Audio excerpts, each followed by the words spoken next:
इसमें उतना बड़ा अंतर नहीं है महागठबंधन और एनडीए में। इसमें 130 से 138 है, बहुमत का आंकड़ा 122 होता है और महागठबंधन 100 से 108 तक जा सकता है। ये चाणक्य कोई दूसरा चाणक्य, ये कुछ और है। टुडे चाणक्य नहीं है, ये बहुत ये चाणक्य स्ट्रेटजीज करके कुछ जी जी।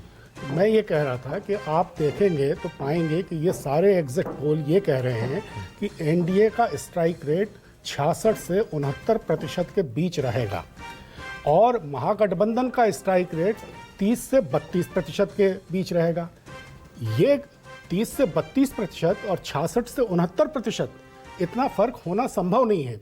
पिछली बार एनडीए का स्ट्राइक रेट था करीब 46%, तो 46% से 69% यानी 23-24% का जंप हो गया इस चुनाव में, ऐसा मैं मानने को तैयार ठीक है। ओके, तो इसलिए हर्षवर्धन जी मुझे नहीं मुस्कुरा रहे हैं। लगता कि ये हर्षवर्धन सही त्रिपाठी क्यों मुस्कुरा रहे हैं?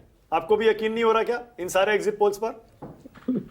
नहीं मानक भाई, देखिए मैं तो एग्जिट पोल आने से पहले ही कह रहा था कि भाजपा और जेडीयू मिलाकर बहुत क्लीन स्वीप करेंगे और महाराष्ट्र और मध्य प्रदेश हो सकता है।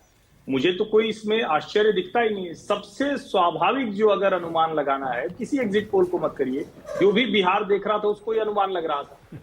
कोई अगर ऐसी बात हो, और मैं राजीव रंजन जी को सुन रहा था, कई बार होता है ना, जैसे नवल भाई ने कहा कि आपने जो कहा कि शुद्धिकरण हो गया तो आपका पाखंड है ये। अब वो गलत कहते, प्रोफेसर होके शब्द चयन भी नहीं सही कर पाते, बड़ा विचित्र है, लेकिन कोई बात नहीं। प्रोफेसर साहब है, नवल जी अपना उनका गलत को पाखंड कहते हैं। मूल बात नहीं, सारा ज्ञान तो त्रिपाठी जी के पास है नीतीश और किसी के पास नहीं हो सकता है। आप बताइए ना क्या आधार है? शुद्धिकरण के आधार पर वोट परसेंटेज बढ़ जाएगा, इसका आधार पर आपने हमला क्यों नहीं किया? विश्वविद्यालय में पढ़ के आए हैं, बिना मतलब कहा के बकवास। एक सेकंड रुकिएगा जरा, हर्षवर्धन जी एक सेकंड रुकिएगा जरा, एक सेकंड रुकिएगा। महा एग्जिट पोल का ये आंकड़ा जरा नोट कर लीजिए, जो आपकी स्क्रीन पर यहाँ ऊपर एक लाल और सफेद रंग के बैंड में नजर आ रहा है। ये आंकड़ा है महा एग्जिट पोल का आंकड़ा। 8-9 के आसपास एग्जिट पोल आए हैं और उनका एवरेज ये निकलता है। एनडीए 150 के आसपास, महागठबंधन 84, जन स्वराज पार्टी 2, अदर्स 5, और अदर्स में एआईएमआईएम और बाकी आप छोटी मोटी पार्टियों को जोड़ लीजिए। लेकिन ये एवरेज जो है सारे एग्जिट पोल्स का, ये क्लियर कहता है कि महागठबंधन और एनडीए में कोई टक्कर नहीं है इस बार चुनाव में। 150 के आसपास अगर एनडीए जीत रहा है, इसका मतलब ये एक तरफा चुनाव था। अब कहां पलटा ये चुनाव?